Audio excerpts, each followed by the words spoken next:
top of the birdhouse, and I would. Audrey Ackley is, in her own words, Sunday, 99 plus 1. 100. She lives in Palmer Woods Nursing Home and gets a very special visitor several times throughout the week.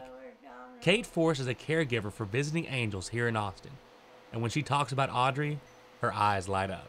One of my ladies just turned 100, and it was exciting because she is just, she has one disability that is obvious. However, we worked around that, and we make her family gifts for Christmas, we make cards, we just do all kinds of things. She does puzzles.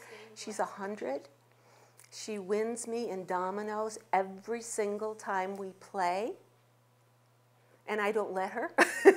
Since Audrey is so hard of hearing, Kate and others have to communicate with her by writing on a marker board. It takes some time, but once Audrey finishes reading, she always responds with a smile. What did she get? Where did she get the turkey? Outside. On in. Yeah, on your farm? Uh-oh. Margaret Clement is the owner of Visiting Angels. She chose this job because of her experience helping her mother. It's even a family business. She co-owns Visiting Angels with her husband, and her daughter is also a partner. Her goal is to help the elderly, but she knows that they help her as well. It is so rewarding to know that you've made a difference. So many of the elderly are isolated. The kind of things we do for them, they don't really want to ask their children to start being their caregivers.